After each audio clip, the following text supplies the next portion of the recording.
औज़ुबिल्लाहिमिनश्शैतानिर्रजीम बिस्मिल्लाहिर्रहमानिर्रहीम। शुरू करती हूँ मैं अल्लाह के नाम से जो नहायत मेहरबान और रहम करने वाला है।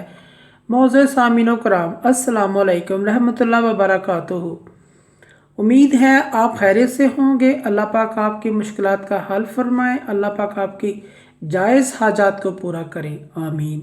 आज का हमारा मौजू है ख्वाब में मेंढक को देखने के हवाले से। इसकी मुख्तलिफ सूरतें हैं और मुख्तलिफ ताबीरें हैं जो इस वीडियो में बयान की जाएंगी। अगर आपने इस चैनल को लाइक और सब्सक्राइब नहीं किया तो कर दें, घंटी के बटन को भी दबा दें ताकि आपको हमारे आने वाली वीडियो का नोटिफिकेशन मिल सके। ख्वाब में मेंढक को देखना नेक परहेजगार इंसान का दोस्त होना और नेकी करने की अलामत है। ख्वाब में मेंढक को जमा करना और मेंढक का शोर सुनना इस ख्वाब की तबीर बिल्कुल अच्छी नहीं। ख्वाब देखने वाले को सदका और खैरात करना चाहिए।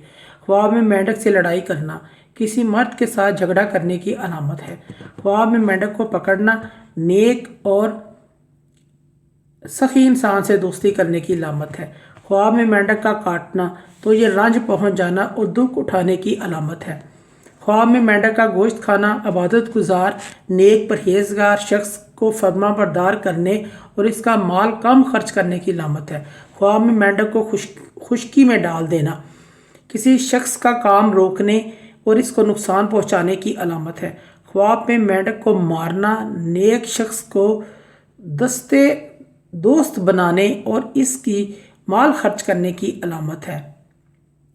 ख्वाब में मेंढक को मारना नेक शख्स को दोस्त बनाना और इसका माल खर्च करने की अलामत है।